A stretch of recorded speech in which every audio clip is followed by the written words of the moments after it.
I'm Jan Moulton, president of Plato, and it's just wonderful to see all of you here. I see a lot of familiar faces. I'm also curious, who's here for the first time today? Just, oh, quite a few. All right, well, we're happy to welcome you too. When I first heard about the threats to free speech on college campuses, I admit I wasn't quite sure what they were. But in the last couple of months, I have seen a lot of articles about trigger warnings and microaggressions. I hope that some of you had the chance to see the Doonesbury comics on Sunday, where he featured a safe space on the fictional Walden campus. I suppose this means I have to admit to reading the Sunday comics. Anyway, you know that a topic has become big time when Doonesbury makes a comic strip out of it. So let's get on with our exciting program. I'd like to introduce Richard Adler, our colloquium chair. Richard. Thank you, Jen.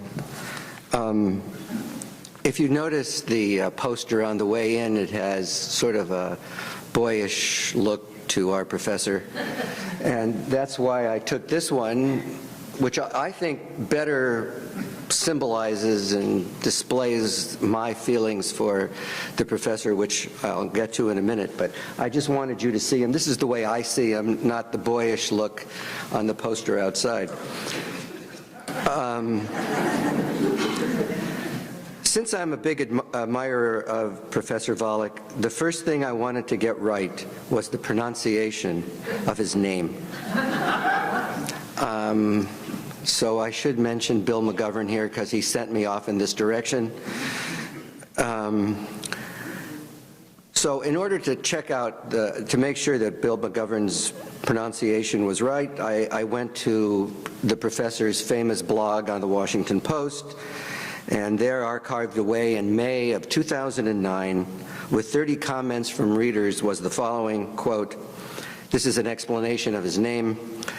I'm easygoing about this. When you bring an unusual name to a foreign country, you have to expect that people won't always pronounce it the way you do. But if you want to humor me, and yes, I want to humor you, all right. Please say it in a way that rhymes with Pollock.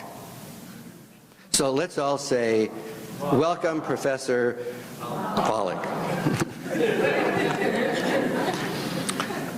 I think this tells you a lot about our speaker's rather easygoing personality. Eugene Volokh was born into a Jewish family in the Ukraine, a communist dictatorship. In 1975, at age 7, he immigrated with his family to the United States. They settled right here in Los Angeles, and he achieved the American dream when he was admitted to UCLA on a full scholarship. This would have been an impressive achievement for any student, let alone any recent immigrant. But Volokh, a child prodigy, was just 12 years old at the time. Why did he choose UCLA? Well, because he wanted to stay close to home and because he wasn't old enough to drive. He graduated at age 15 and worked for the next 6 years as a computer programmer, and then he became bored and decided to try law school at UCLA. After graduation, he went on to clerkships with the U.S. Supreme Court Justice Sandra Day O'Connor, libertarian-leaning Ninth Circuit Judge Alex Kozinski, and since 1994, he has taught law at UCLA. Prior to 2002, Volokh's op-eds appeared in prominent newspaper forums like the Wall Street Journal and the Washington Post. But he found this format restrictive with its word limits and reliance on the whims of editors. Blogging, he thought, on the other hand, has no such restrictions. He explained blogging was tailor-made for my temperament, which is to speak out about what I want, when I want, the way I want. I think that's an important part of my job, he said. Just not to speak to a little corner of the academy, not just to speak to professionals like judges and lawyers, but to speak to the public on public policy. Professor Volokh drew on his technical acumen to build a website where he launched his legal blog. In the following months, the blog gained popularity and added several other libertarian-leaning voices and became known as the Volokh Conspiracy, a nod to Hillary Clinton's line about being hounded by the vast right-wing conspiracy, although I've read a few more articles, and Professor, you've used other explanations for that conspiracy. Before the Volokh Conspiracy, a law professor wishing to be published needed to spend at least a year writing a law review article, then workshop the article among other professors, and then maybe in 18 months it would come out in a printed book that no one from the public would ever read. Now, within a few minutes after a court decides a case, the Volokh Conspiracy has a blog post that has reduced pages and pages of dense legal narrative into an explanation which then becomes the narrative shaper for this case. Much of the credit for this achievement belongs to Eugene Volokh and the other conspirators. Recognizing the blog's popularity, in January of 2014, the Volokh Conspiracy achieved the highest honor for an internet blog dedicated to a single subject. His blog migrated to the most prestigious of media outlets, the Washington Post, but the conspiracy still retains full editorial control over its content. It's been said that the trick to being a successful conservative in the overwhelmingly liberal realm of academia is to be twice as productive and 4 times as nice as your colleagues. It's a dictum that perfectly encapsulates Professor Volokh. He preaches tolerance in protecting the First Amendment. He has written, quote, "Tolerance means acknowledging that even if people may be wrong in one thing, that means a lot to them. It doesn't follow that they're wrong in all things." His blog posts are read by every journalist who covers legal affairs. He is widely acknowledged as one of the country's preeminent experts in the First Amendment. He is the author of several legal textbooks on the First Amendment. He has written over 75 law review articles, over 80 op-eds. He's a member of the American Heritage Dictionary Usage Panel. He is among the 5 most cited legal faculty professors in the country. 6 of his law review articles have been cited in opinions of the United States Supreme Court.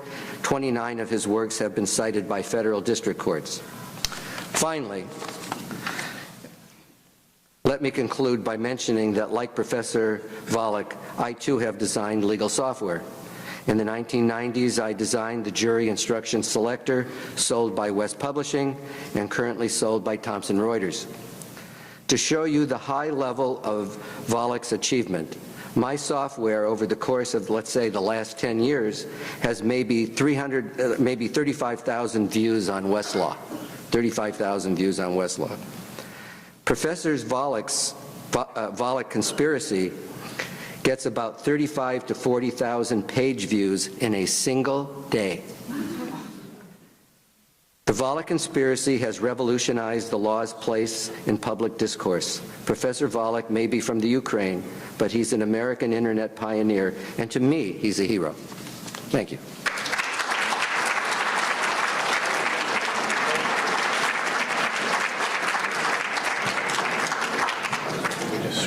For this. All right. There you go. Good. Thank you very much for that very kind introduction. Thank you even more for the very kind invitation to speak here. I appreciate the Plato Society because, of course, at the law schools we teach using the Socratic method, although we actually use a modified version of the Socratic method. The original Socratic method, I understand, is you ask people really hard questions and then they kill you. We try to avoid that. My talk today is about free speech and academic freedom at universities. Turns out, as a technical matter, free speech and academic freedom mean somewhat different things. We can talk a little bit about that.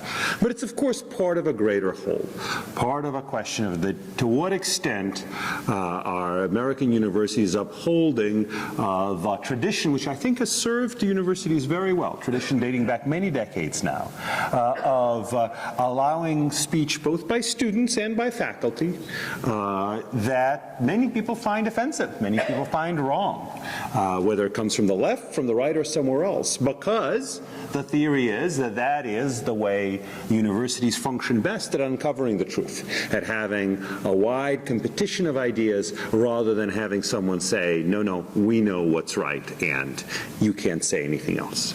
Now, people would, I started teaching in 1994, and for a long time people would ask me, well, what about all these campus speech codes and all such things? And up until around 5 years ago, I would tell people, you know, it's overstated. There's really not that much of a problem. Every so often there's some incident, there's a lawsuit, the campus speech code is almost invariably struck down, which it remains so when they actually get to court.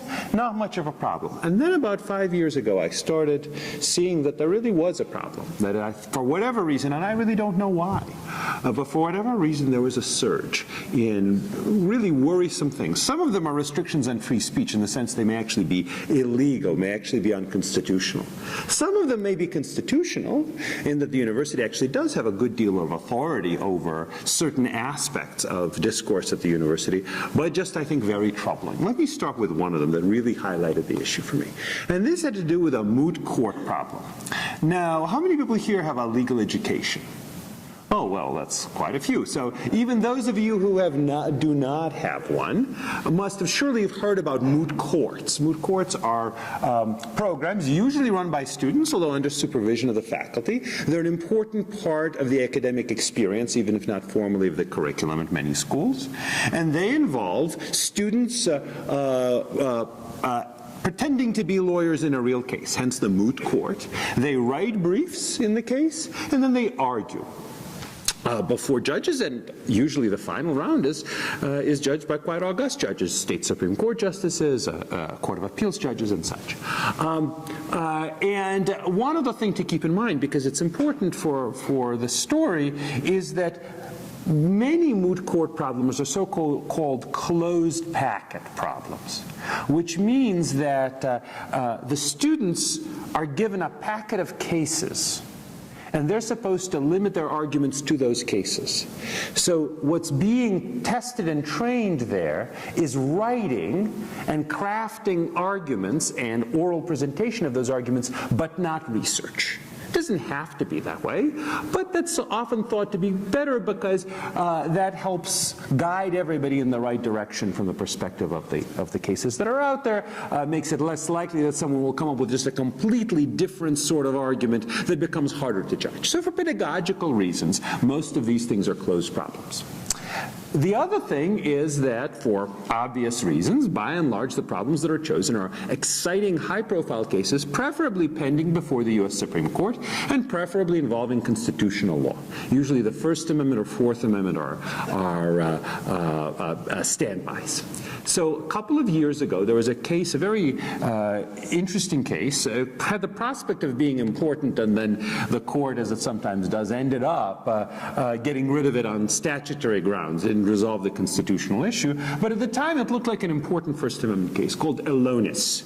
You may have heard of it as the Facebook threats case because it involved a threat on Facebook, but the medium didn't really matter. What mattered was the message, and the question was, when does speech become a punishable threat? There's an exception to the First Amendment for true threats of violence and of other illegal conduct, but the question is, what does it take for that to happen?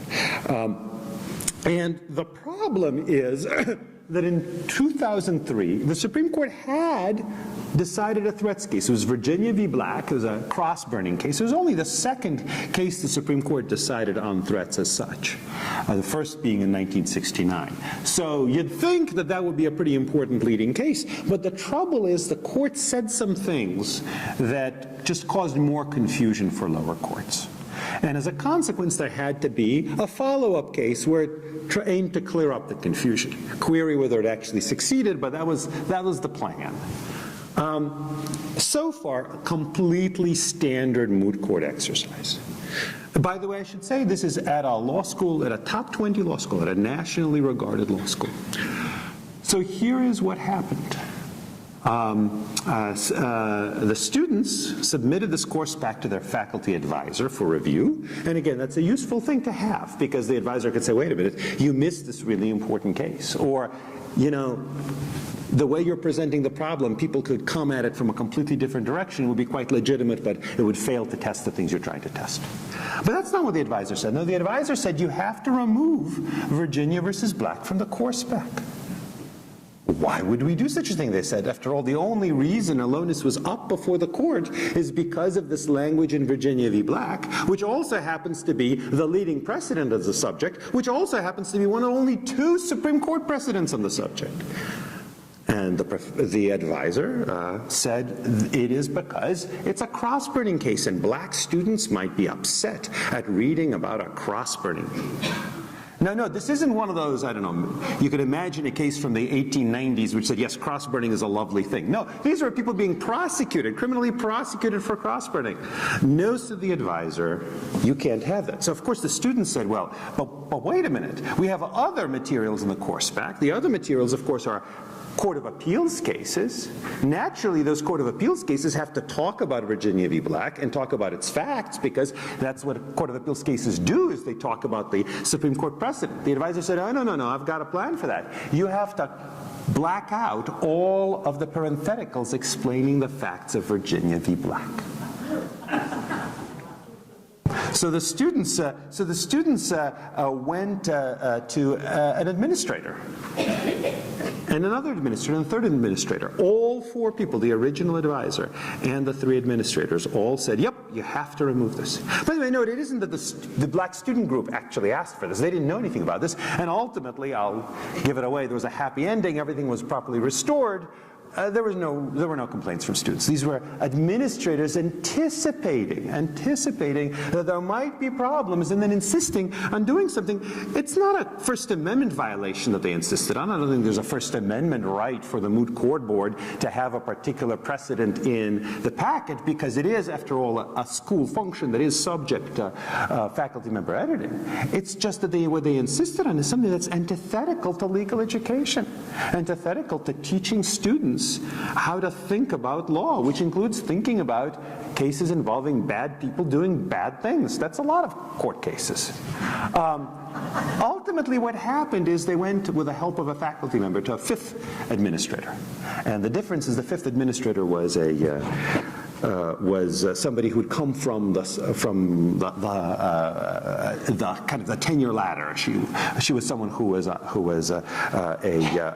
scholar who was visiting for a couple of years in the administration, as administrators often do at that level. And within 2 days, everything got restored. And the reason I don't mention the name of the law school is, my view is, if you ultimately do the right thing, you should be spared public humiliation.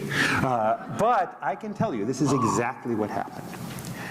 Now, if 5 years ago Rush Limbaugh, on his radio show, said, you know what's wrong with this whole PC movement in America today? I can imagine a day when there'd be a moot court problem, assuming his audience knew what it was, moot court problem that they wouldn't allow the students to include a case just because it was about cross-burning. People have said, oh, that's ridiculous. That's just conservative scaremongering. That's just a straw man. So this is the story of the last 5 years. It's like the march of the living straw man. All those things we were told were straw men.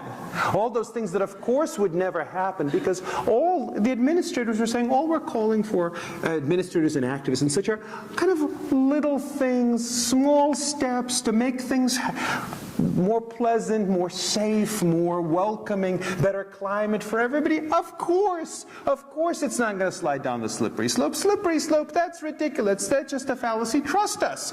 We know what's going to happen here, and what's going to happen is all good. So this fellow is named Lord Melbourne. He was a English prime minister of no great achievements in the 1830s. He was noteworthy, although I said I don't think a particularly great man.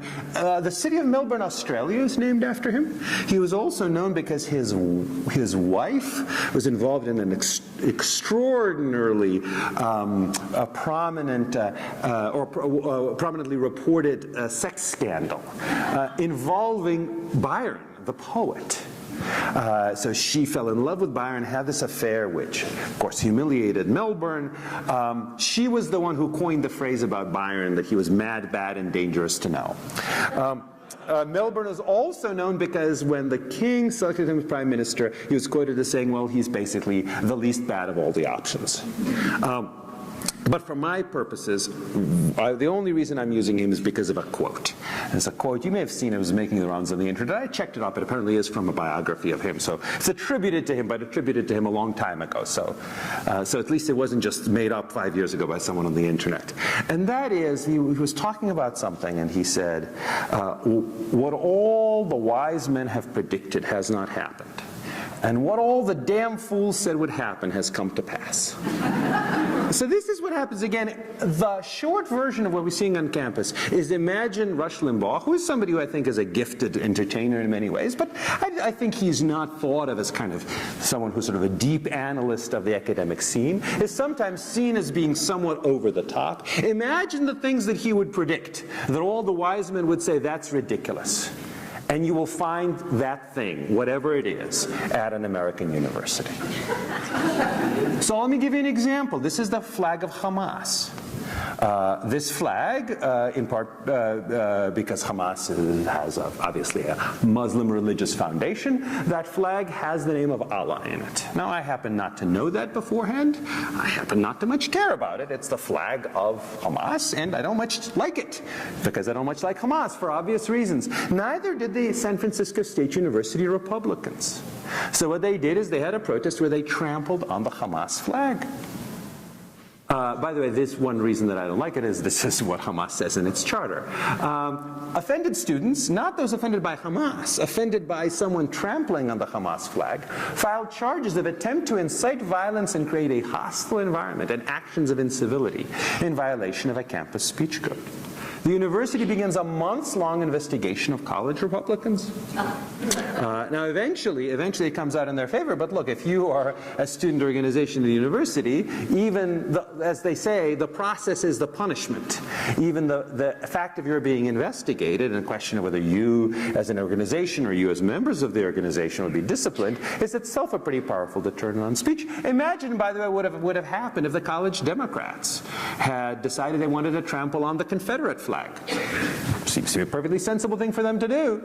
And offended students filed charges, and the university began a month-long investigation of this alleged incivility of that. I take it our answer for both, it seems to me, should be, first, this has no place under the First Amendment generally, but especially in a university.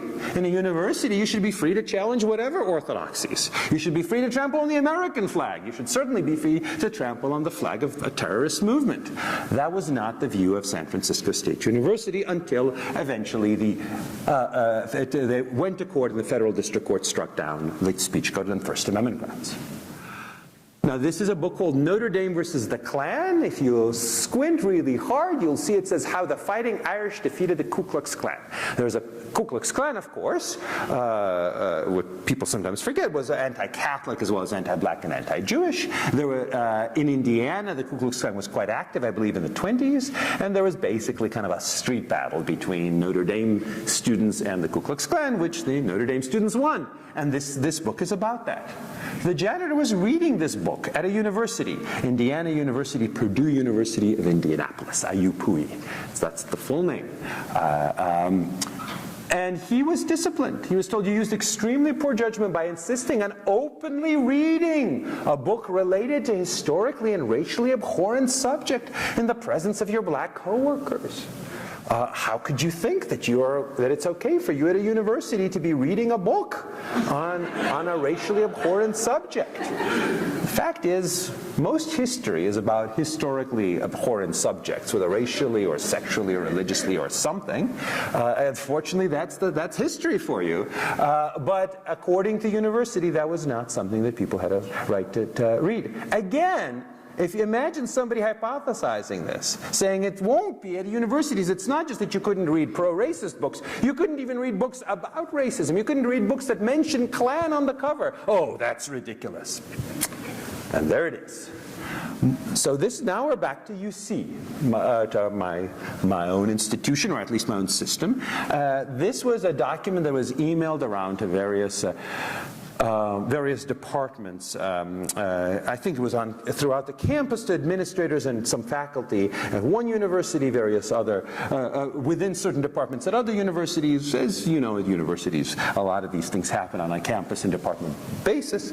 And this was a document that, excuse me, spoke out against microaggressions, brief, subtle, verbal or nonverbal exchanges that send denigrating messages to the recipient because of his or her group membership, such as race, gender, age, or socioeconomic status. Now, as life teaches us, a lot of bad ideas are basically a good idea that's adapted without any regard to its natural boundaries. You know, my mother taught me, being a good mother, taught me, you should think about the things you say. You should think about the things you say, and you should think about the messages they may send to people, especially to people who don't see the world the way that you do, or think that they come from a different perspective or a different group than you do. And there may be some things you say that are perfectly well-intentioned, but if you say them, people are going to turn off, people are going to get angry, you're not going to be effective at conveying your message. And that document could have been that. It could have said, look, there are these things that people say, you're perfectly free to say them, but it's just not a good idea. If you want to get something done, try to see if you can recast things in ways that people, including people who are very different from you, are going to understand. So again, you could have imagined a document that starts with that sentence and then moves on. That was not the document that was circulated. First, of course, they label one form of systemic everyday racism. Already that's a message that's not, look, this is something that you should think about in trying to craft your arguments. It's, we're going to condemn it as one of the worst things that UC condemns things as. Can lead to a, quote, hostile learning environment, close quote. That's a legal term of art that suggests that this is something that could lead to actual discipline or to legal punishment. Now, the policy purported to say, well, no, this is all, this is not a basis for discipline, but if you call something that creates a hostile learning environment, it becomes very hard for the university then to say, oh, but you're perfectly free to do that. But again, what would create a hostile learning environment? Saying affirmative action is racist.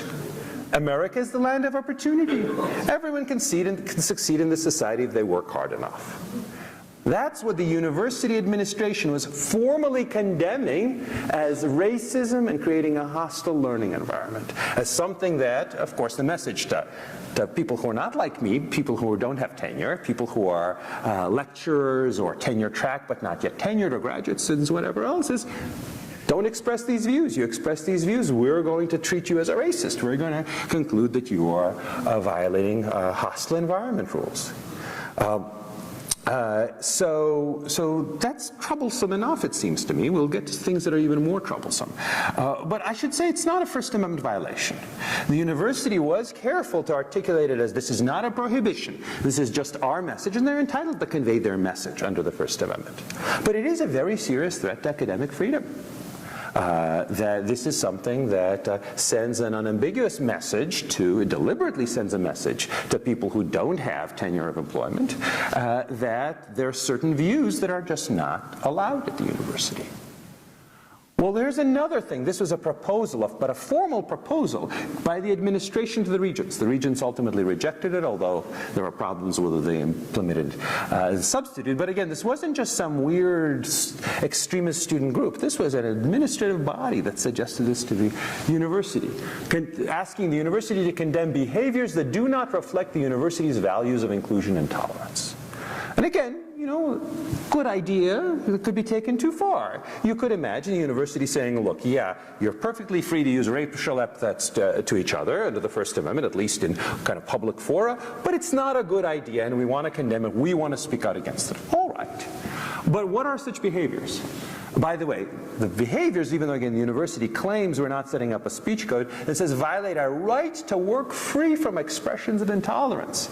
So the policy would have said you have a right to be free from this speech. That this is, and if you do have a right to do that, then presumably people who engage in such behaviors are violating those rights. It becomes very hard for the university to explain why it doesn't suppress that speech once it claims it's a violation of the rights. Depicting or articulating a view of ethnic or racial groups as less ambitious, less hardworking or talented, or more threatening than other groups. That was one of the things that specifically the university prohibited. Well, certainly a lot of views like that, it seems to me, are quite wrong. I can see why people would be offended by it. But at the same time, how do we know that they're wrong unless we can hear what the argument is? And perhaps some of them are not wrong. Again, it's hard to tell for sure. The fact is that in society there are very substantial differences in, for example, income and various other criteria among racial and ethnic groups. So, for example, blacks and Hispanics considerably lower income than whites. Asians, generally speaking, higher. Jews higher than non-Jewish whites. This is a very common subject of discussion, and a common argument is that's all because of racism. That's all because of race discrimination. And it's perfectly possible that that's so. I'm certainly open to this possibility, although then you have to figure out why it's the case that, say, Asians succeed more. I doubt it's because of discrimination in favor of Asians. But it's also possible that it's because certain groups succeed more because they are more ambitious, they have culture that leads them to be more hardworking, or that nurtures their talents in particular ways. And if that's true for those groups that overperform the norm, maybe the flip side is true for those groups that underperform the norm. Maybe not. Again, this is an important subject, and I certainly wouldn't say categorically that any of these claims are necessarily correct. Maybe all of them are wrong, maybe most of them are wrong. But again, the point of a university is that we consider these questions and try to figure out what's right and what's wrong, rather than, as a matter of faith, as a matter of theology, articulate up front, no, this is what the university's principles are, and anything else, any expression of contrary views, is a violation of people's rights. I'll give you one other example from the list again. This is not made up by Rush Limbaugh. This is from the university administrators. Depicting or articulating a view of people with disabilities, both visible and invisible, as incapable. As you might have guessed, I'm not a big fan of attempts to rename various labels for various groups. Sometimes they're justified, very often not. So when people say it's not handicapped, it's disabled. It's not disabled, it's people with disabilities. It's not people with disabilities, it's differently abled. I get off of that very quickly. But there was a talk by a disabled rights advocate that I think had a very apt label that included it. He said we should call the non-disabled the temporarily able-bodied. And I thought there was a great deal of wisdom to it. The only way, generally speaking, to avoid having a disability is to die young. But what makes disability so tragic in some respects is precisely that it makes people incapable of certain things. My grandfather, whom I loved very much and who helped raise me, and my grandparents lived with me and with my brother, and my parents were both working, so actually I spent more time around them in many ways than around my parents. He was blind for pretty much for the whole time that I knew him, from age 70 on. He was incapable of many things. It was very unfortunate. Now, maybe we overstate that. Maybe you can diminish this degree of this incapability with particular kinds of accommodations, and there's an interesting debate as to whether there should be more or fewer accommodations for the disabled or whatever else. But the fact is that the thing that the university condemns as a violation of people's rights, the expression, the viewpoint, is actually true. It's incontestably, in my view, true. So we've gotten to the point where it's not only forbidden, or I shouldn't say forbidden, but where the university not only condemns and says it's a violation of rights to express views that may or may not be true, like in the second to last bullet, but that need to be considered, but even views that really are true. Nope, they're not allowed, and they're not tolerated by the university. Now, I'm happy to move on from UC. I don't want to say it's only a UC problem. This is University of Minnesota, and that, of course, is the famous cover of Charlie Hebdo, the French magazine after the massacre at the Hebdo the editorial headquarters. There's a picture of supposedly Muhammad with the Je suis Charlie sign. And this was a poster for a program. It says, "Can one laugh at everything? Satire and free speech after Charlie," put on the University of Minnesota. And put on by, not just by some radical student group, whether radical on the left or on the right. This was put on by tenured faculty members. I think it was run by the anthropology and French departments at the University of Minnesota. In any event, it certainly had faculty members from all, the faculty was almost, the panel was almost entirely tenured faculty members except for the editorial cartoonist for the Minneapolis newspaper. So what happened was there was an email sent out by some staffer saying those posters have to come down because they're harassing to Muslim students because those Muslim students feel them to be blasphemous.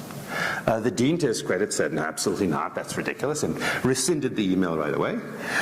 Then there was a complaint filed with the Equal Opportunity and Affirmative Action Office at the University of Minnesota. And the director said her office had no choice but to investigate because there are limits on free speech, and that would be where you have harassment of an individual based on their identity. Again, note the articulation of the argument. Individual based on their identity. Well, yeah, if somebody is walking behind a Muslim student shouting insults to that student, then you could imagine there being permissible restrictions on that. But this wasn't an individual in the sense that nobody mentioned in the poster. It was a statement to the world at large that it so happens one particular religious group might find blasphemous, all right. But in the view of Kimberly Hewitt, that may be outside of the limits of free speech. In the end, the investigation concluded the flyer does not rise to the level of discriminatory harassment that would violate university policy, so they couldn't discipline anyone. But it also found that because many people found the poster personally offensive and hurtful, it contributed to an atmosphere of disrespect. And the director recommended to the dean that he communicate to the College of Liberal Arts does not support the flyer's image of the Charlie Hebdo depiction of Muhammad. Now, I would have liked the dean to say, I will happily convey that we entirely support the flyer's image of the Charlie Hebdo depiction of Muhammad. This is one of the iconic images of the new century. It will probably be one of the iconic images of the new century when the century is done. It is obviously a tremendously important image on its own. And of course, when you have an event talking about the threat to free speech from extremist violence, in particular extremist violence from radical Muslims, of course you have to include that. The dean, I think, did not say that, but I'm fine with what he did, which is essentially not communicate or take the view implicitly that it's not my job as the dean to communicate that I don't support the flyer's image. It's my job as the dean to support my faculty. And if the faculty put on a program later that talks about how blasphemy of Islam is a bad thing, by all means, do that and put out flyers for that. And if you want to put on a program about Charlie Hebdo, then you can do that too. That, fortunately, does seem to be the view of many in the university, including the dean. That was not, unfortunately, the view of the director of the Equal Opportunity and Affirmative Action Office. Back to UC. Provost, in this case it isn't like at UCLA where the provost is a very important official within the administration who's basically, I think, in charge of academic matters for the entire university.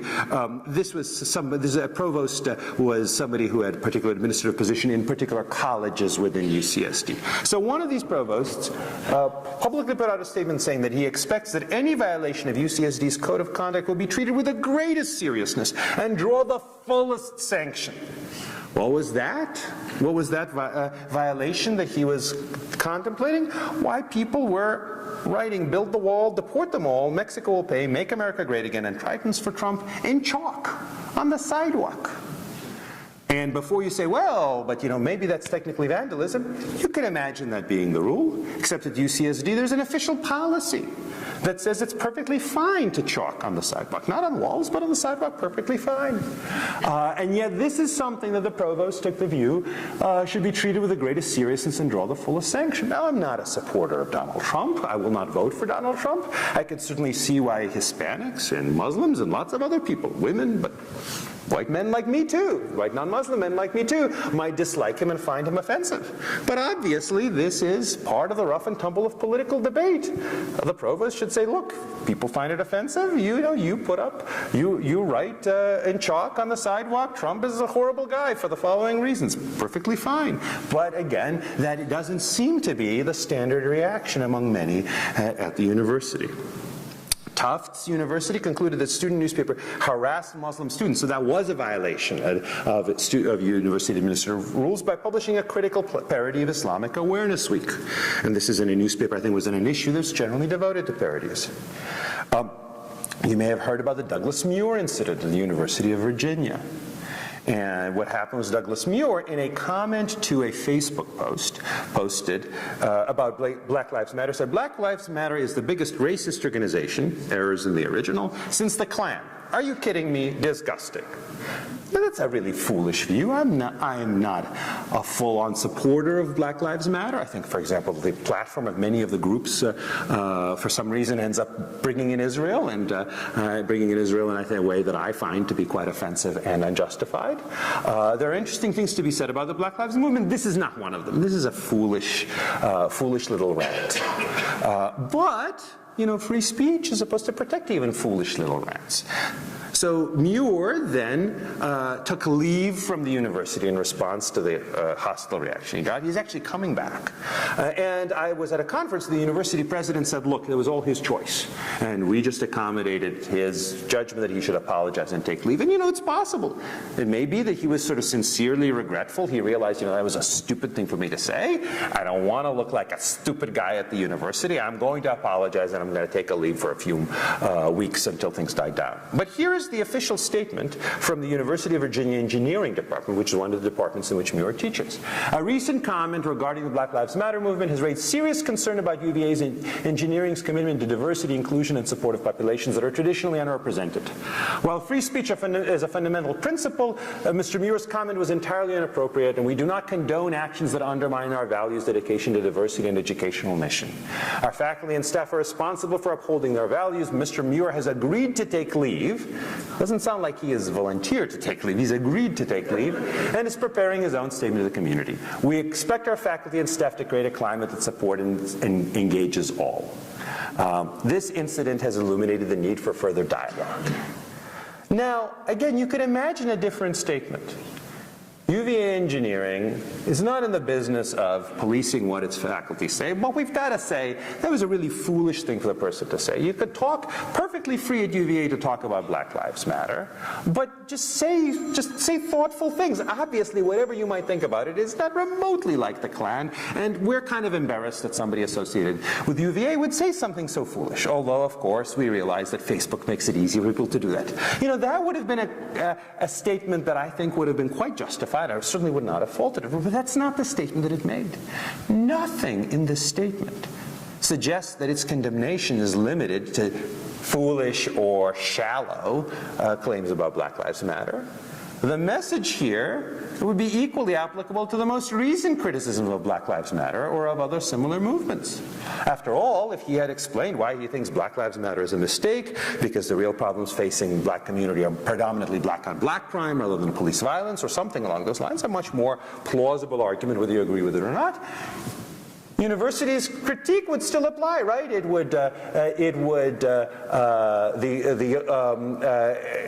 Any such criticism of Black Lives Matter would equally or not equally, would equally either raise or not raise concerns about commitment to diversity, inclusion, and support of populations. For that matter, what if he had said, I don't buy any of our diversity programs. I don't think we should have a race-based affirmative action. I think we should completely ignore race and not care about our numbers. That would raise concerns about the commitment as well, and would be equally condemned by the statement.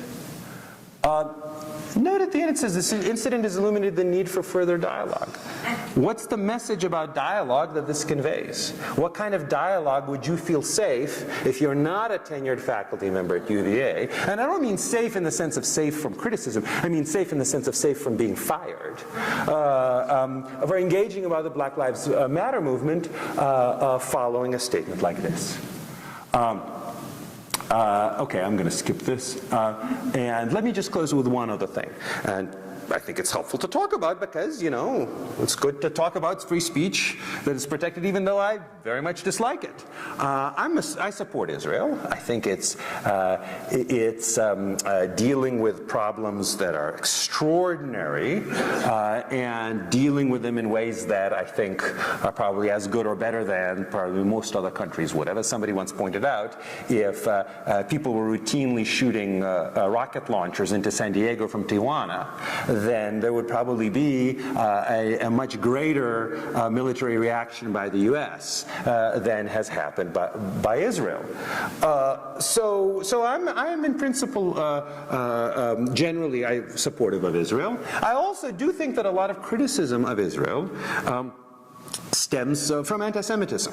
And one way of telling that is that Israel is being criticized for things like Black Lives Matter movement as the platform is an example. They criticize Israel.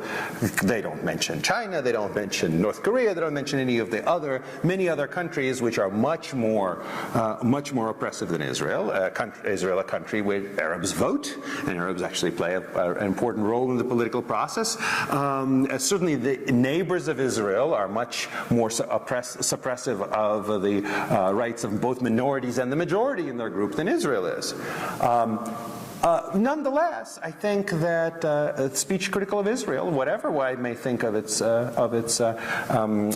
motivation, has to be protected at the university. So this was a proposal that was urged to the regents, and in fact there was a great deal of support for.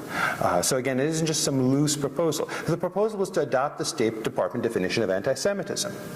The definition would specifically condemn criticism of Israel, such as drawing comparisons of contemporary Israeli policy to that of the Nazis, applying double standards for Israel, or denying the Jewish people the right to self-determination. It is denying Israel the right to exist. Let's just focus on the last one. I think Israel should exist. I think it would be very bad for it to stop existing, but I think it's perfectly legitimate to deny people that they have a right to self-determination. That's what we routinely do, right? The American Civil War was about denial of Confederacy's right to self-determination. To be sure, they wanted to determine the future of themselves and their slaves who didn't get to vote, but that's actually true in a lot of self-determination situations where there may be minorities that are upset by the self-determination movement. We deny the Basques, or at least our allies, the French and the Spanish, deny the Basques the right to self-determination. Should there be a Basque homeland? I mean, I think it's an interesting question. I don't know. I don't know what the answer to that is, but obviously it's a perfectly legitimate thing to talk about. Should the Northern Cypriots, who have a de facto country in the northern Cyprus, thanks to the Turkish army, should they have a de jure country which nobody else has recognized? These are all interesting questions, and those are questions that are legitimately debated at the university, as should the question of whether Israel should have a right to self-determination, to exist, or the Jewish people should have a right to self-determination as well. Now, there is this proviso, however, criticism of Israel similar to that leveled against any other country cannot be regarded as anti-Semitic.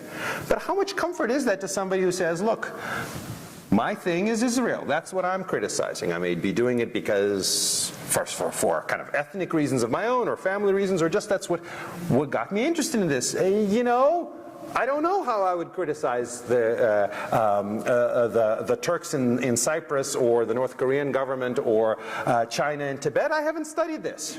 This proposal would essentially put people, students, faculty members, TAs in a position where the university would have outright condemned their view on particular political topic. And that, I think, is something that is entirely unfounded. One last thing about this example, it's the State Department view of anti-Semitism. I'm not a believer in open discourse in all things. The State Department's job is not to promote open discourse. The State Department's job is to promote the foreign policy interests of the United States of America.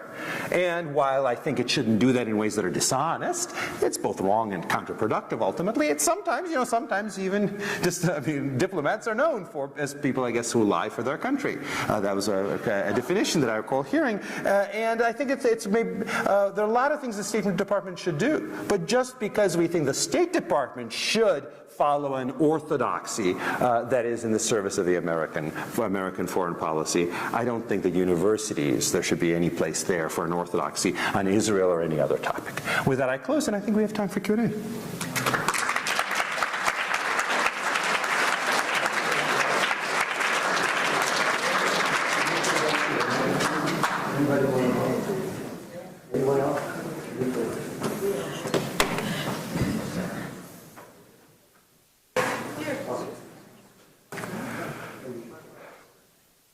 don't suppose there's a bottle of water I could have? Great. Thank you. Okay. We could do a question and answer period here, so all of you that have saved up all your questions, this would be a time to unload. I would just ask no personal stories, just keep it straight questions, and we could all work in a number of questions, but if you all are going to talk about personal stories, then it's going to get bogged down, and I know with the election and the debate yesterday, you're just full of free speech questions. Personal, I mean, you could ask anything you want about free speech, which is free speech. Just no personal stories. That's the restriction. All right, who wants to go first? Okay, I have a question. I've noticed over the years when I watch the news about what's going on in Los Angeles. If you could stand up. Do I have to? Yeah. I've put on a lot of weight. All right, go ahead.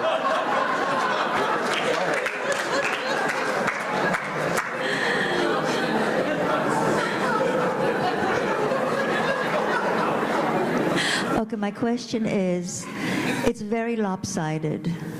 Every time you watch the news or the way the media represents stuff, I crunch because it's always one-sided. It's the new regime, I call it, that is so pro the minority that the white people have become the minority. And we also deserve a hearing and a voice, and I feel that we're not getting it. So all the things that you have brought forth,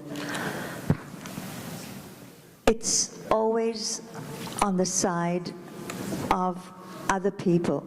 I don't know why I'm saying other people, but it's always one-sided. If we could get to the question, please. What's the question? Well, I think You agree? So I think that's overstated to a considerable degree. You look at the news, much news is about white people, because much of the things that's happening involves white people. And I don't think it's all negative by any means towards whites. This having been said, it is true that there is a set of debates on questions having to do with race, having to do with religion, and various other things, in which I think the dominant liberal view is in a particular direction, and that is the view that tends to be implemented at universities, and that's the view that tends to be implemented in the media. Now, in the media, of course, they're entitled to implement their views in deciding what is, after all, on their own programs. But yeah, I think generally the bias that we see is mostly on the left. Because those institutions are mostly on the left. It's not entirely so. Every so often you have an example. I'll give you one example, although it's hard to know how exactly to parse it. It's probably what may be seen as a conservative speech restriction. There is a group called NORML, National Organization for Reform of Marijuana Laws, that has been fighting in recent years quite successfully for decriminalization of marijuana. There is a student group, student chapter of them at Iowa State University. And they were denied the ability to use the Iowa State name and the Iowa State logo by the university simply because some legislators said, oh, we don't want this to be connected to a pro-marijuana legalization group. Now, as it happens, I think marijuana legalization is probably a good idea, but to me, it doesn't matter. That's something that should be protected. And that's an example of conservative, in that case, conservative legislators flexing their muscles. That happens. But yeah, generally speaking, it's restrictions today. It's restrictions on speech from the left, including from the left on issues having to do with race and the like. And that's because the institutions that are doing that are that way. But that's just the nature of humanity, right? If you give people discretionary authority to suppress what they think is bad, they're going to, or excuse me, shouldn't say what they think is bad, to suppress objectively what is evil and wrong and the like, they're going to implement their own views of what is evil and what's wrong and the like. And that's what I think is particularly odd about people saying, well, we only want protection for the powerless. And we like these restrictions because the restrictions are there to protect the powerless. If they were really powerless, then they wouldn't be able to implement those restrictions. They only only groups that get the restrictions that they favor implemented are groups that have the power to do that. And once you give this extra authority and extra power, whether it's the university administrators or the government or whoever else, once you give that extra power to them, then they're going to end up being used routinely against the powerless. It could be the powerless on the right today. There's going to be plenty of powerless on the left and everywhere else in the future as well.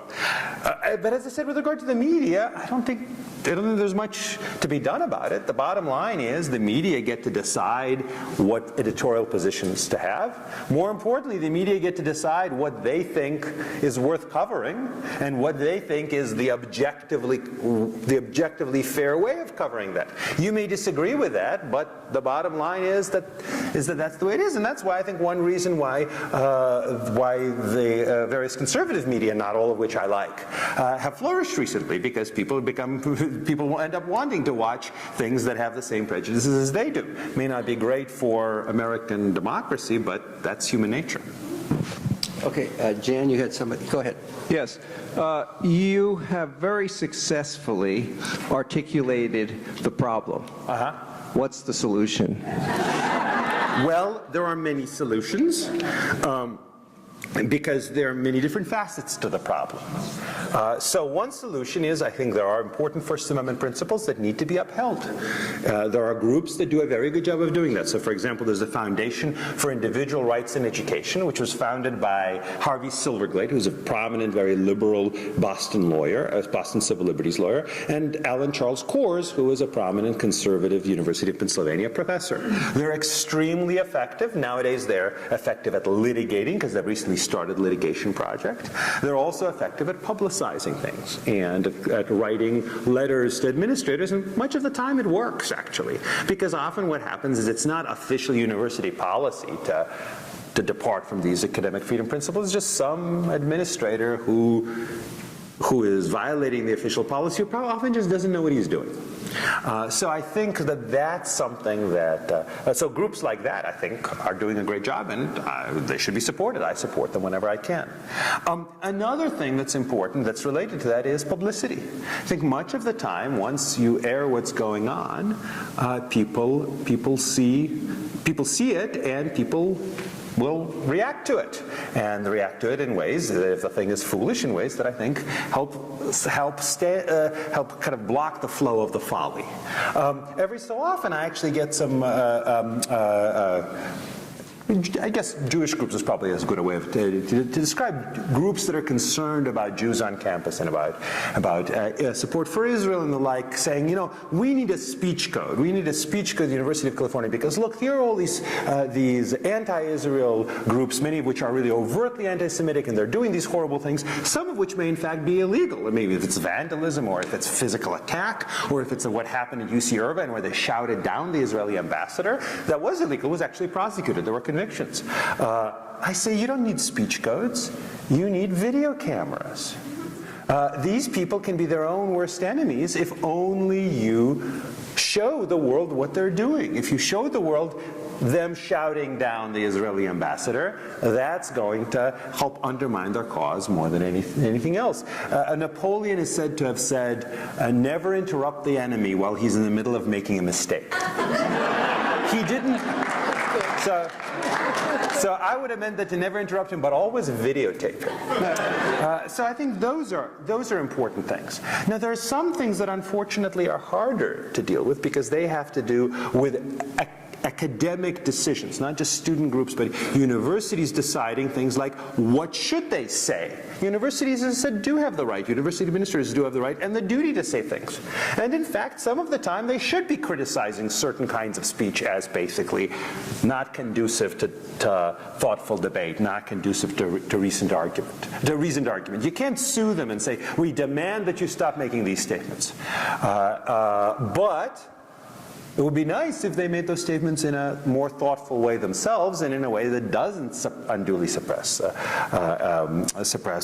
rival views. The problem is that that's a matter of staffing. That's a matter of the personnel of university administration, ultimately university faculty. That too is very politically lopsided. And while there are lots of people who are on the other side of the aisle from me politically, who I think really respect academic freedom and who are very willing to protect it, unfortunately I think there are quite a few people. Historically there have been many on the right, but today it's very largely on the left in the university who aren't interested in supporting academic freedom, who would like to restrict it, at least when they feel it goes outside the pale, and the pale they draw to suit their own preferences.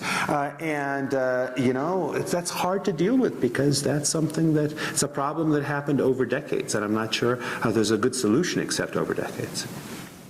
Okay, on this side of the auditorium, Brian, if you could. Oh, he has the microphone. I'm sorry. Go ahead. So, to return to your janitor who's reading a book on the Ku Klux Klan, let's say he was reading the Protocols of the Elders of Zion, or worse, Beak, the ISIS magazine. Should the university be allowed, or in your opinion, to fire him for that? Or discipline him? Well, so I think the answer is that it shouldn't, because I think it's the university. And one reason why that's my view is, otherwise you get the slippery slope to this.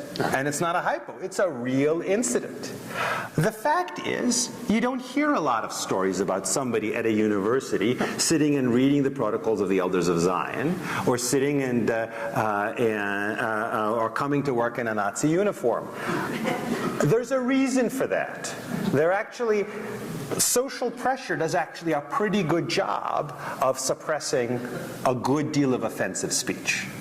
It doesn't do a perfect job of it, and sometimes it does too good a job by suppressing even speech that is not offensive, or maybe offensive but has important points to make. But social pressure actually does a pretty good job, and when you've got institutions that are overwhelmingly liberal, that social pressure is going to prevent people from doing that by and large. Although again, you could imagine hypotheticals, but this is not a hypothetical. This is a real incident. So I wouldn't worry too much about it. Now I will say that private employers have a good deal of authority over their employees, and government employers have a good deal of authority over their employees as well, although not as much. But I think universities are different. I think universities' view should be, you should read whatever you please. I mean, after all, I've never read the Protocols of the Elders of Zion, but if I were a student of the history of anti-Semitism, I would be a fool not to read it, right? It's like in Germany, you can't buy Mein Kampf. Well, how can you understand the history of World War II without reading Mein Kampf? So I think the idea of faulting someone just for what he's reading, I just think it's antithetical to the notion of the university. And the university, that should have been their first reaction. If somebody must have complained, say, look, it's a book, he's reading it. First of all, it's not a book that you should find offensive, but even if you do, the university is about the freedom to read, among many other freedoms. Thank you.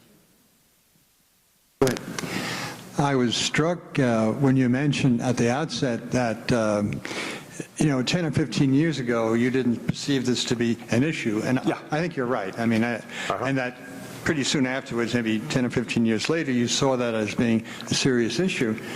I guess my question is the flip side of one that was just asked back here. Do you have any, well, you also mentioned that you weren't sure or you didn't know why this has become such an issue.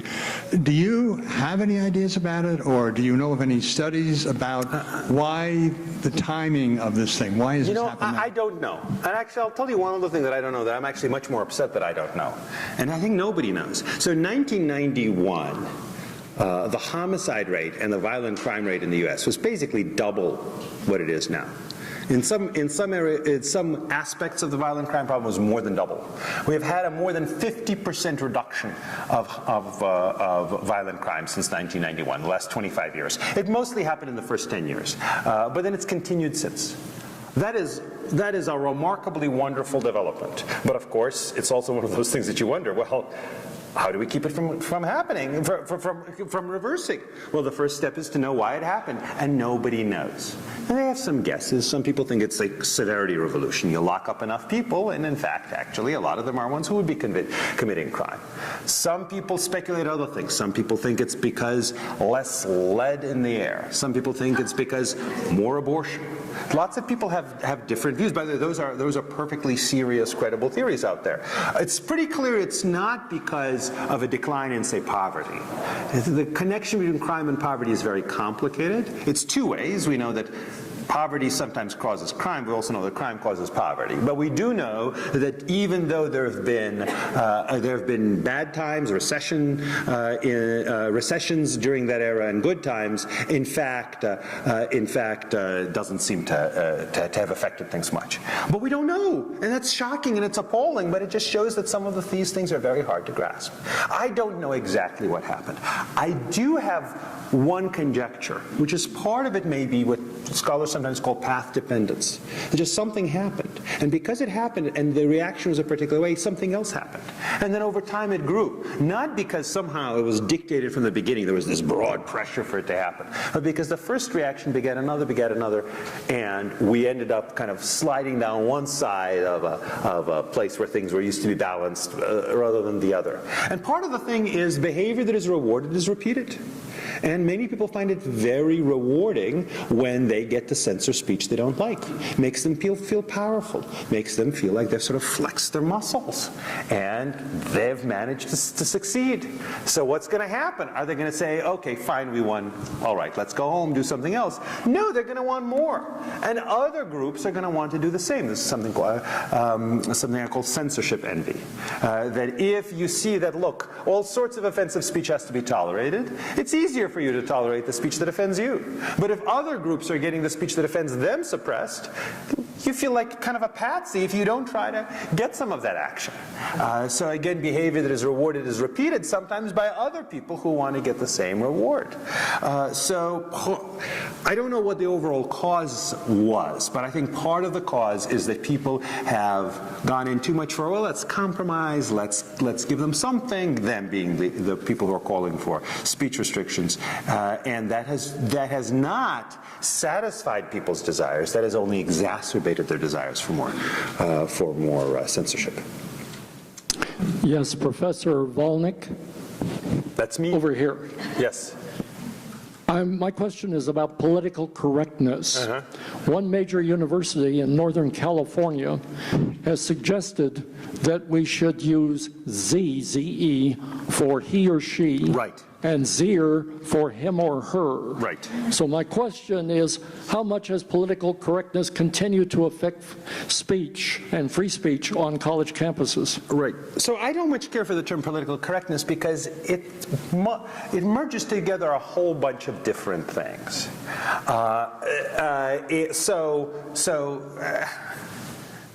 Some aspects of it, for example, for calls for curricular reform, some of them may have been perfectly sensible. I'm not a big fan of old views about curriculum just because they're old. I'm not sure there was a golden era where we taught everything the right way and now we're just retreating from it. I don't know. Maybe it was. I don't know. Likewise, I will say, so questions about gender and about sexuality, I think they're complicated questions, and I think people are beginning to think about things that before they didn't. So it may very well be, I don't know to what extent, but it may very well be that there are enough people who do not identify as either male or female, that they view themselves, and for good reason, as a separate gender, and that they ought to and that the existing pronouns don't do a good job of capturing that, and that we ought to change in light of these new discoveries. And in fact, some people claim there aren't not just two genders, there aren't just three genders, there are dozens of genders and dozens of pronouns that different people could choose to use. So, those are all interesting questions, and I'm not willing to just dismiss out of hand those arguments on the grounds of their political correctness. They may come from that side of the political spectrum, but, maybe they're right. Some of the stuff that comes from that side of the spectrum is right. What bothers me is the demand that people actually use them or face disciplinary action. And that is, in fact, actually New York City has said if you don't use the pronouns that are preferred by the people you are talking about, not even talking to, you usually don't use a pronoun, a third-person pronoun when you're talking to the person. When you're just talking about them, if they learn that you are talking about them without using their preferred pronoun or preferred title, you could be fined. You could be fined under local discrimination law, and other institutions have said the same. And one thing that troubles me about this is, first of all, this notion that the solution to these problems is to force people to say things that they don't believe. There is an article by Solzhenitsyn. It was actually the last article he wrote before he was expelled from the Soviet Union in 1974, called "Live Not by the Lie." Жить не по лжи, or really, to live not by the lie. And the message that he was trying to articulate to his fellow Russians was, look, I'm not even asking you to go out there on the streets and protest. I realize that's too hard. But I want you to just refuse to yourselves be the instruments of promulgating the lie. Promulgating what you believe to be the lie. He actually articulates that way, what you think is right. Just never say anything just because you're told to say it, if you think that it's false. Never say it unless you are convinced that it is true. And that only that way, it's not just that will help you persuade other people, it will help you regain your self-respect and regain your sense that you are an honest person whose opinion should matter. And the interesting thing about the sexual minorities' rights movement, as it were, is actually, it's very much about that too. Like, don't be in the closet. Don't pretend to be straight when you're gay. Don't pretend to be male or female if you feel you're something else. Don't live that lie. Don't feel that you are required to convey a message about yourself that you think is false. And I think there's a lot to be said for that. I think it's a very admirable position. But the flip side is that people should not be required to use words that convey a certain ideology about gender that they themselves don't believe in. Again, I'm not sure whether it's right or not, but I will not use those words. I will not use "they" to refer to somebody. As at one point I was writing an article, and the subject said, I want you to refer to me as "they." I said, no, because I'm not persuaded that that's right. I'm not persuaded that it's wrong, but I'm not persuaded that it's right. And I'm not going to speak out in favor of that position just because I'm being told that that is the ideal, that's the ideology that we're trying to promulgate. So yeah, I think it's a very dangerous movement. And it's dangerous because it is trying to force people to articulate a view that they don't believe, and therefore make themselves into liars in their own minds, which is something that is, I think, a good first step to making them politically irrelevant.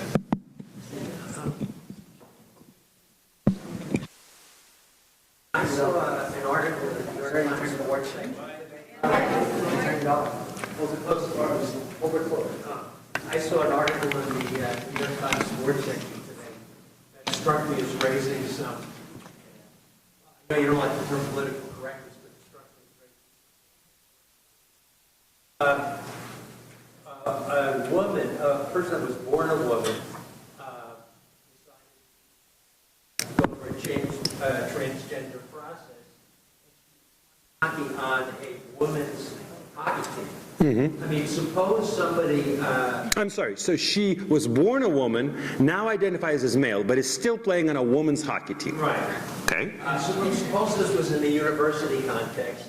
Some student said this is unfair to women. Right. And filed a complaint with the university. The university then said, this complaint and your conduct creates a hostile environment for transgender people. So, I mean, it raises a question to me about, it seems like an entire morass of issues. Yeah. Well, I do think that the gender identity arguments that are being made do raise complicated questions that kind of put institutions in a very difficult position one way or another. So, for example, the arguments about privacy that are now being poo-pooed by advocates of transgender rights. used to be raised as constitutional rights. There are decisions from lower courts, and I think dominantly from liberal judges, who say, well, of course, say in a prison, it's a violation of the right of privacy of an inmate to be seen by somebody of the opposite sex, seen naked by somebody of the opposite sex. So if there are guards who are watching male inmates shower, they have to be male guards. There's a constitutional right. But now the argument is when a school board says, look, we don't want to have people who are biologically male, let's say, but identify as females, or sometimes claim to identify, because often it's very hard to tell what the actual gender identification is. We don't want them to be in the locker room or the bathroom. Bathroom is a little more complicated because actually there's less privacy issues there, but obviously in shower rooms with people who are biologically women, then the claim is, well, that is horrible discrimination and itself a violation of Title IX. I do think that's putting people in a very difficult position, and part of the reason is, if you look at the gay rights movement, it was something that was around for many decades and really did change people's minds. My sense is that a lot of people, I was one of them, whose reaction to homosexuality back in the 70s and earlier I wasn't paying attention to such things, but I wasn't around then, but certainly it was the dominant view for a long time. Well, it's obviously some perversion. I think people over time were persuaded. But the transgender rights movement is taking place without any of that, without any real debate, without any debate even really being seriously tolerated. And the attempt is just to do it through the court system without any discussion about how do you accommodate the people's concerns. I mean, I imagine you could say to somebody, well, we respect your desire for sexual privacy in the sense of not being seen by somebody of the opposite sex. It's just, you have to understand, this person, even though they biologically look male, because they believe themselves and maybe even have a diagnosis or some such that shows that to be female, you shouldn't worry about that. You should view them watching you just as you'd view a woman watching you. You can make that argument. It's by no means obvious to me that that's the right that's a sound argument. But again, instead of having this be talked about in legislatures in any really serious way, or at least talked about in Congress in any real serious way, this is all being done through the courts. You mentioned something that is touted as inherent and accepted in public discourse concerning injustice concerning blacks. And we have this stat that says every 28 hours a black person is killed by law enforcement or security guards in this country. Now, we also know that 84% of whites that are killed by other white people. About 90% of blacks that are killed by other black people. So people tend to lash out at those closest to them. So when you say, as we hear in the media all the time, black should be more focused on black crime, the misnomer with that statement.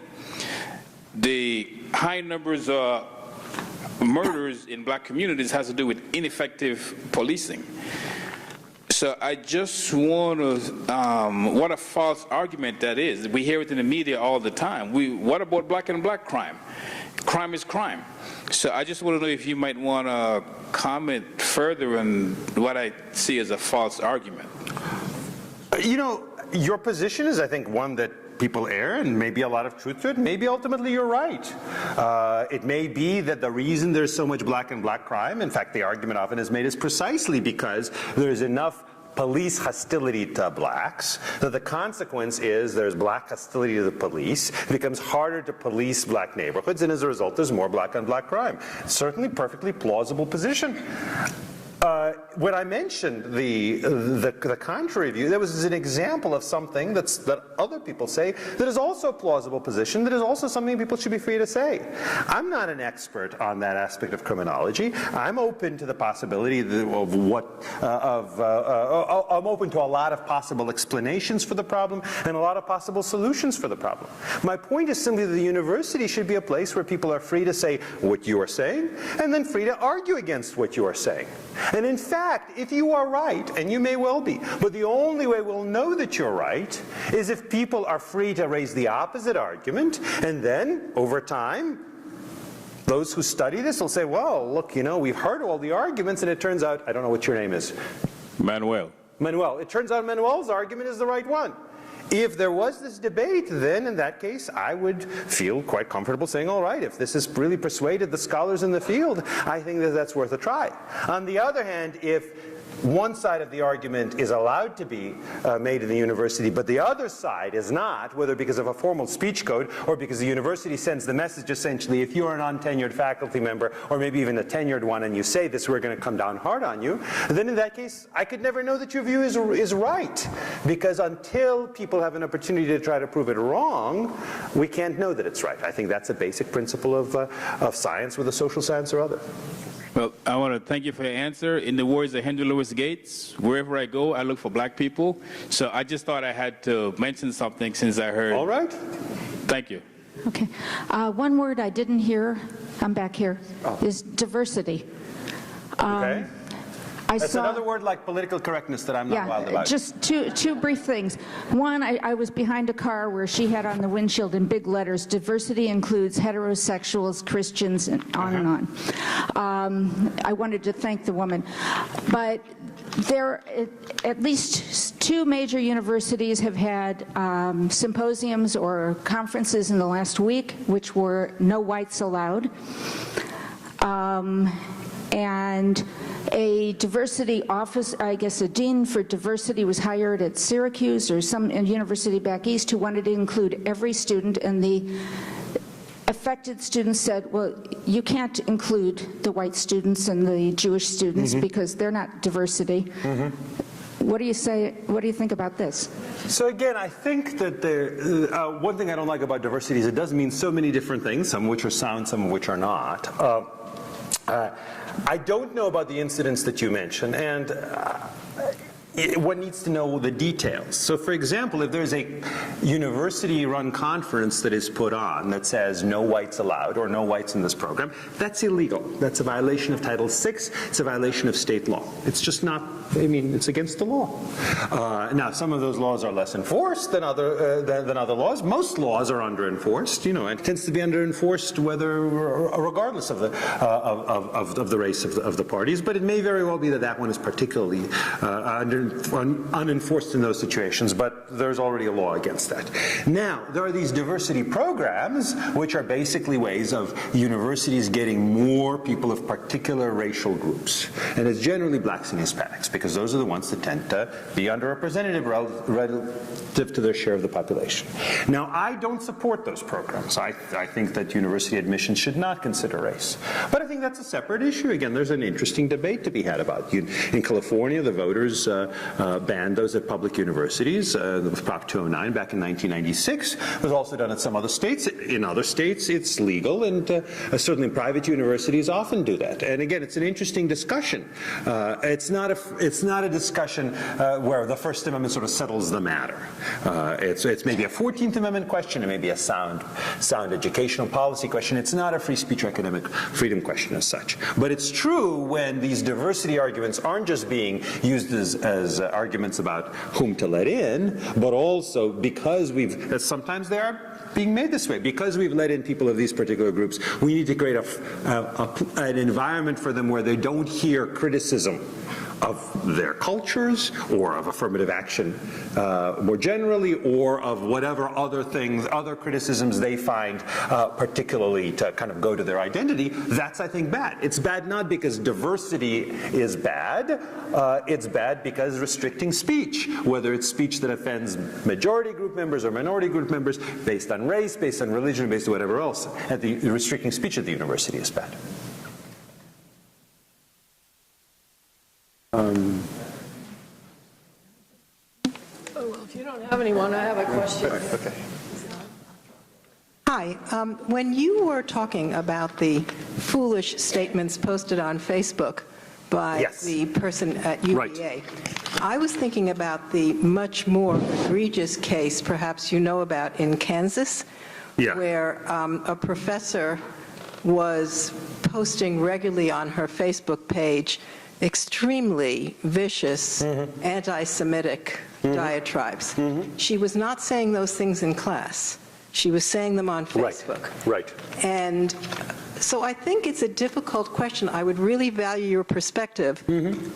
At where is the point? Is there a point, short of a direct threat, in which the free speech she was engaging in on Facebook makes it very difficult or impossible for students in her class, in this particular case Jewish students, to have a student-teacher relationship with her? Yeah, I think the answer is that such speech should be protected too. And in part because if you don't protect it, then it's not just that speech and this speech that will be punished.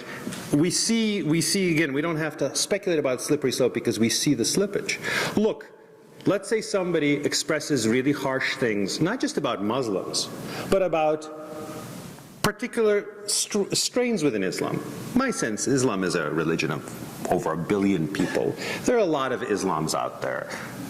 Muslims are not homogeneous any more than Christians are homogeneous or the Jews are homogeneous. There are certainly very many forms of Islam that are really quite tolerant and have different views on a lot of subjects, but there also are particular sub-denominations within Islam that I think are bad, that they have a bad theology which leads to bad moral principles, and I think the same thing is true about certain sub-denominations in Christianity and in Judaism. What if a professor were to say, look, I just think that extremist Islam of this particular branch, I think that's something, it's murdered many more Muslims than non-Muslims, but it's also responsible for the murder of other Muslims, and the only way that the Islamic world can go forward is by essentially Muslims suppressing that aspect of Islam, or that strand within Islam. Would that make it hard for a Muslim who actually belongs to that particular religious denomination? We might think of it, I don't think Muslims think of it as denomination as such, but it's basically religious denomination. Would it be harder for them to have a relationship with a faculty member? Sure it would be. But that can't be reason to suppress the faculty member's speech. Likewise, with regard to atheists. I'm not religious myself. I'm not terribly militant in my atheism, but some are. They say, look, religion generally is the cause of all of these problems, and I think people who rely on belief in this being that they have no real evidence for, no more evidence than they have for werewolves or ghosts, or I'm quoting arguments that I've heard made. Those are basically people who are either kind of intellectually weak or deliberately self-deceptive. Would somebody who's devoutly religious find it harder to have a faculty-student relationship with this person? Ask him for advice, for mentoring, and so on and so forth? Yeah, probably. But I don't think that's a basis for suppressing that. No, I do think that all of us at some point say, well, this view is just so evil or sometimes so foolish, maybe articulated either in a shallow way or articulated in a way that's just so angry that, that's just not conducive to persuasion or to argument. You could imagine that. And you could imagine, I think, in principle, say, look, we're viewpoint neutral. You can express all of these views. You just have to express them in a thoughtful way. And we'll punish you not for your expression of the views, but for the fact that you didn't express it in a way that's thoughtful and scholarly, the way that we expect the university to foster. The problem is I have absolutely no confidence in that being applied in a fair way, in an even-handed way, by any human institution, not just today's liberal academy, but any institution of any political stripe or even of relative political balance. And this is not new. This is one of the arguments that John Stuart Mill made in his essay on speech. He said, look, yeah, true, some people say, we don't want to suppress the ideas, we just want to make sure that they're not expressed in ways that are unfair or grossly offensive or whatever else. He says, find me someone who can be trusted to make that decision. And I don't think there is one. Can we have one more question? All right, one more question, and then we need to... Actually, at some point I have to go and pick up my boy at school. But what is the time? It's 3 o'clock. Okay, I still have time. If you want to tamp down this kind of intolerance, you should probably understand what motivates it. So what motivates the university consciences to want to control thought, behavior, and speech? I can imagine endowment or funding or concern for the pollution of young souls. But I wonder what it is, and if anything is being done to investigate the motivations. Motivations are funny and complicated things. There are as many motivations as there are people, and there are more because people have multiple motivations. Some administrators are motivated by a desire to avoid controversy. I don't think they're so much motivated by a desire to avoid the drying up of alumni donations, because I think a lot of these controversies don't really jeopardize that, although they're beginning to. I think they just don't want there to be pushback, political pushback that will interfere with the orderly operation of their lives, of the university, but basically of their lives. Likewise, many faculty members avoid things that are controversial because they want to avoid drains on their time. Sometimes I feel faculty members should fight this more, but it's not cowardice in the sense they're afraid of losing their jobs. It's they're afraid that there'll be a petition, and they're not going to give in to the petition, but then they have to respond to the petition. And then there'll be a town hall meeting, and the dean will say, look, I want you to come and talk about this. All right, fine, I can do that. I'm brave enough to do that, but I've got an article to write. I've got a book to write. I've got all these things to do. I don't want to fight. Some people relish a fight. I sometimes do, not always. But some people, they're temperamentally not interested in that. They just want to do their work. So sometimes they follow the path of least resistance. Some student groups, I think, genuinely believe that either they themselves or their fellows are being their emotional well-being, and therefore eventually their economic well-being is being jeopardized by offensive speech. Some people, I think, aren't really motivated by that, but they just like the idea of shutting up the people they don't like.